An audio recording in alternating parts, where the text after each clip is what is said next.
Is your academy getting a little too wild during randori? Well, you're not alone. Here are some very simple tools that you can use to help tone things down. If you've been coaching for any amount of time, you have learned that there is a big difference between hard training and wild training. You want your students to train hard, but you don't want them to train wild. But wild sometimes happens. Our environment lends itself to wild. Think about it. We get dressed up in a specific set of clothes for the expressed purpose of being wild. We go into a giant padded room. Like our room, for example, has mats on the floors and mats on the walls, and there's not really much else going on. We play loud and energetic music and people are laughing, and it's kind of this really fun atmosphere, and it just kind of lends itself to getting wild. And you guys hear me talk about all the time how it's the coach's job, it's your responsibility to create environment and also to police and protect that environment that you've created for your students.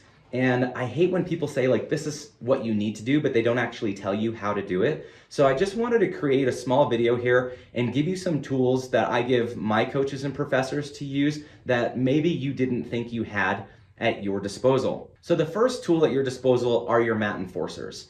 And you should make sure that you've already had some conversations with your mat enforcers beforehand. And understand that these are not people who just beat other people up. That's not what I'm talking about. Your mat enforcers are guys who are really talented at jiu-jitsu, and they can keep people in certain positions, and they kind of determine the pace and the tempo of the roll. So if you have a really wild and aggressive guy, you might want to set him up with one of your enforcers. You know, you partner those people off, and the enforcer knows what they're supposed to do. They're not supposed to hurt that person, right? They're not supposed to be mean. That's not what I'm talking about at all. So if that's what you heard, forget it. What I'm talking about are people who, your enforcers are people who know how to apply their jiu-jitsu. They know how to be heavy. They know how to control the pace. They know how to control the tempo. For example, rolling is a term used in dog fighting. And so there are a lot of methods that we can use in dog training that actually work for people. I'm not saying that people are dogs, but just hear me out. My Rhodesian Ridgeback, for example, we had to use what was called a long sit. If you know anything about this breed, you know that they are very intelligent, very strong-willed, and so she fit the bill. She was gonna just kind of do her own thing. And you know, they don't really do well with negative reinforcement, which was a really great tool for me in becoming a coach and a professor myself, is learning how to enforce positively rather than negatively. And so we would use this thing called the long sit with Aquila. And when she was being especially ornery or doing something naughty, like she knew she wasn't supposed to, you'd put her in a sit position or a lay down position, and literally I would sit on top of her, and I would do so gently, right? I wasn't trying to hurt her in any way. I'd just kind of keep her there. And it wasn't a time where you would just, you know, coddle and coo and love on your dog. It's not that time at all. And you don't want to sit there and growl at it or bite its ears or anything either. You just want to sit down on top of that dog. And what would happen is she would be real chill. She'd be like, what's going on? And then she'd be real chill for about, 8 or 10 seconds. And then she'd start to squirrel. And that's what you're waiting for. That's when the long sit is powerful, because you want her to start squirming around. You want them to start wiggling. You want them to not want to be there. And you just simply hold them in that position for as long as it takes. Sometimes it took 1 minute. You know, Aquila was my wild child, so sometimes it took like 6 minutes. I'd be sitting there, and that might not seem like a long time, but it feels like a really long time just to be like, hunkered down and sitting on your animal.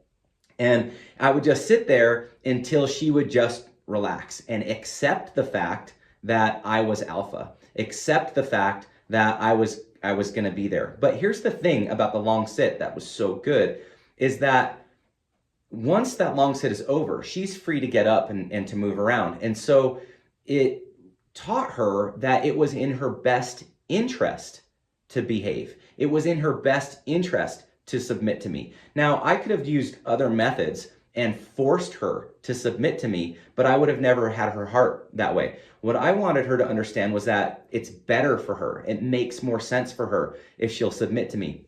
And I used positive reinforcement as a way to make that happen. So your mat enforcers work exactly the same way. They will kind of sit on a guy who's really aggressive, who just wants to buck and roll and twist and fight and kick and spin, do all the things, and they just hunker down.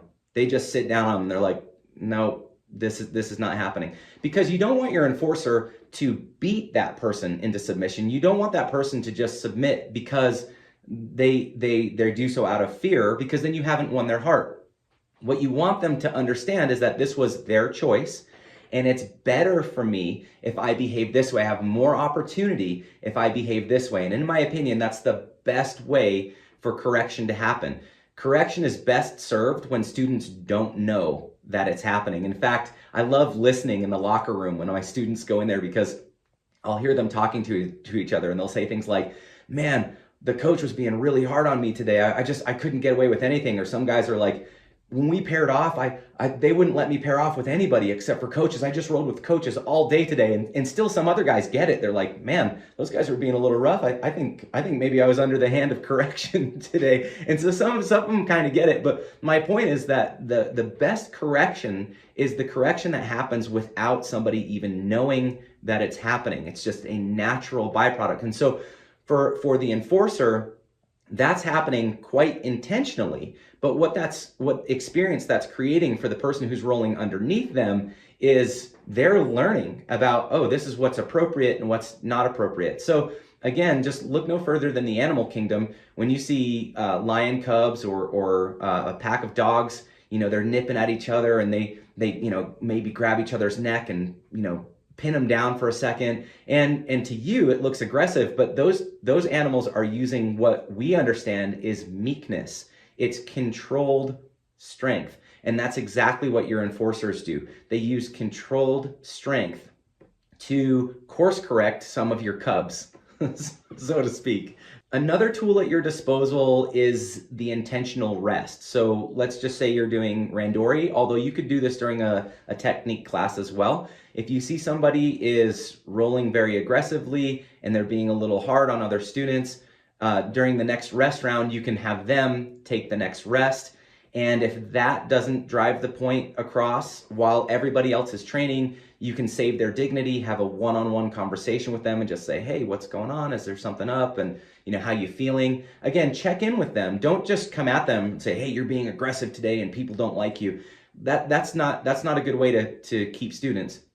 What you want to do is ask them just check in with them. What's going on? How you feeling? Is everything okay? You might find out that something's going on with their life. You might have an opportunity to speak into their life, or maybe they're just being froggy that day and they just don't realize how froggy they're being, and they just need to see the mirror, and that's okay too. But you always want to approach them as your friend, approach them from the positive, approach them as if they didn't know what they were doing or they didn't know how they're behaving, because in my experience, most students don't. They don't know that they did something wrong, or they don't know that they're misbehaving, or they don't know that their role is aggressive. They think that they're just kind of mimicking what they're feeling.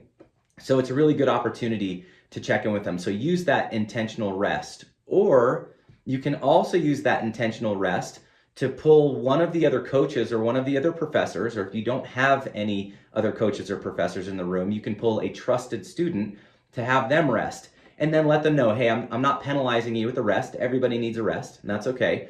But I need you to help me to keep eyes on some of these people. I'm going to watch this group. I need you to watch that group, and just tell me what you see. Now, if it's a coach, you're lucky, because the coach knows how to make course corrections. If they see something, they're going to say something, or they're going to bubble it right back to you, since it's your class that you're hosting, so that you can address it and so that you can say something. So definitely use that rest round. That's a really good tool. The rest round is a very good tool. So you can pull somebody out that you need to talk to, or you can pull somebody out that can help you with that next step. The third tool at your disposal is the round timer. I know so many coaches just hit that round timer. They're like, whatever they just feel like doing. They're like, oh, let's do 6-minute rounds, or let's do 10-minute rounds, and just like whatever they feel like doing.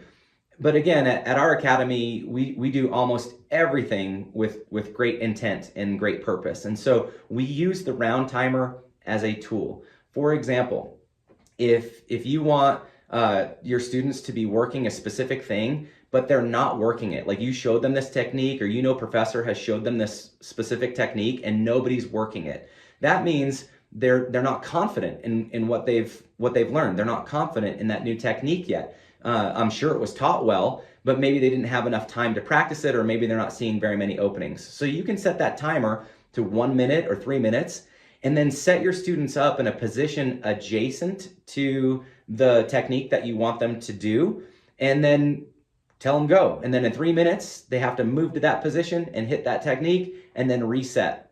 And then after 3 minutes or 1 minute or whatever you decide, you just switch those students so each person gets the opportunity. And that's a great way. I know we're talking about aggressive students, but that's a really great way to kind of bring it down.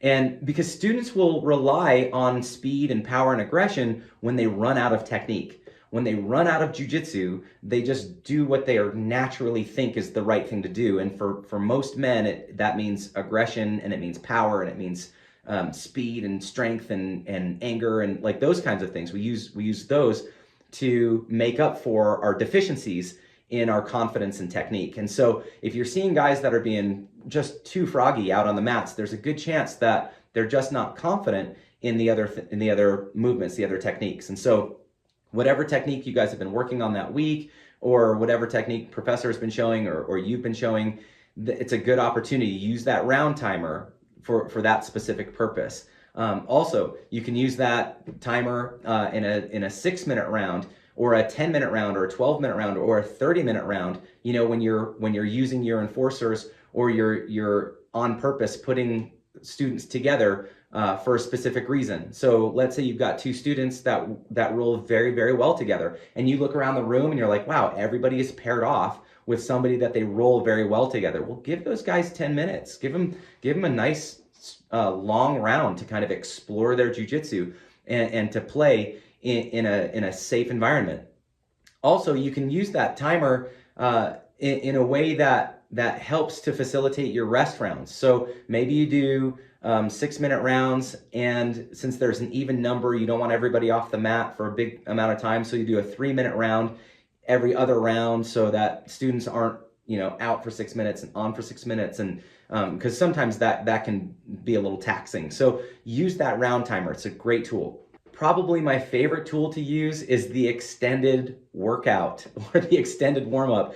If I come in on a Saturday, or I've had too many randoris where people are getting black eyes and bruised up, and people are just being a little rough with each other, I can tell that they've got way too much energy to spend, because real technique happens at the end of yourself. And so it's awesome when you get more advanced in the sport and you can add your strength and agility and speed to your technique. But in the beginning, it actually hinders your learning. It hinders your ability to rely on, learn, and trust your technique.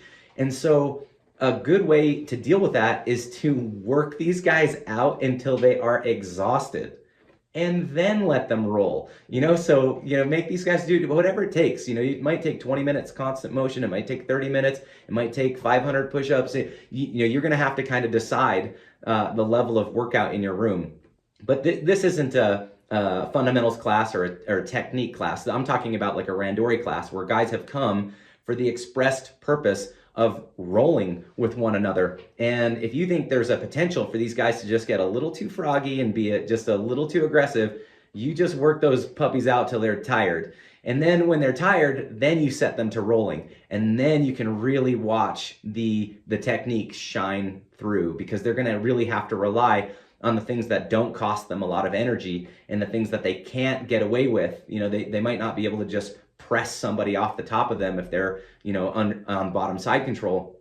Now they have to use their technique. They have to use specific escapes because they don't have the power to just throw somebody off of them anymore. So one of my favorites, the extended workout, it works really, really well, and it does help lend itself to the overall fitness of jiu-jitsu. So it really is kind of a double-edged sword in a positive way. So that's one of my favorites. Another thing you can use along those lines is the shark tank. So if you don't know what Shark Tanks are, I'll dedicate a whole video to Shark Tanks, but essentially it's when you have one person in the center and then every 30 seconds or every minute they get a fresh guy. And there's lots of different ways that you can do a Shark Tank, but I want to be very clear, just like the enforcers, if you choose to use a Shark Tank, you don't use that in the negative. You don't use that as a way to discipline students. Our students love the Shark Tank and they find that it's a great reward. And so we use the Shark Tank as incentive. So if somebody's feeling really, really froggy and you've checked in with them and maybe they just got a promotion, or maybe they feel like they're on the verge of promotion, or you know, whatever reason, maybe something's going on at home, I don't know. So whatever reason, they're being a little more aggressive, might be a good idea to do a Shark Tank. Just put them in the center. Again, this is not a discipline. Like the Shark Tank's not a punishment. You're not trying to hurt that person. But you know, my grandma used to say that a tired puppy is a well-behaved puppy. So you know, you just get them in there and you just keep throwing fresh guys at them every 30 seconds or a minute. And I'm telling you, I've had the pleasure of rolling with some of the toughest guys that may exist on this planet, and I have not met one person who has been able to survive in a Shark Tank. And you know, you might be like, well, they can survive 6 minutes or 8 minutes. We'll put them in there for 20 or 30, like whatever it takes, right? We've got all the time that we need. So Shark Tanks are a really good opportunity to have like a fun kind of correction, you know, where you're throwing new people at the same guy, person after person after person. It's totally exhausting, and a great way to get that aggression out and to get that power and that desire to just be overly aggressive. That's a great way to kind of expel that energy in a very healthy, safe, and positive way. And the last thing that I would suggest, the last tool, not that it's the least of your tools, but the last tool that I would suggest today is to lean on your other coaches and your other professors. And you might say, yo, I don't have any other coaches. I don't have any other professors. And I'm telling you, you need to raise them up as quickly as you can and get them through coach training. Maybe I'll devote some videos to doing some coach training, but get them through their coach training and get some people on the mats that can help you out, because they'll be extra eyes and ears. They know how to approach students in the right way so they're not offending people, and they know what to look for and how to address those things when to see it. So here are some really, really simple tools. I hope that you guys can use these. I hope that they work for you. Let me know in the comment section below what kind of tools you guys use, what you guys are doing in your academy to tamper that down. I would love to hear what you guys are using, because that helps me to grow, and a lot of times I can use those things in my own academy. So I would appreciate that if you put those in the comment section below. Otherwise, thank you so much for watching. I hope that you have an amazing week of training. I hope that it's super fun and that everybody learns a lot, and it's just an exciting and wonderful time. And as always, I will see you on the mats.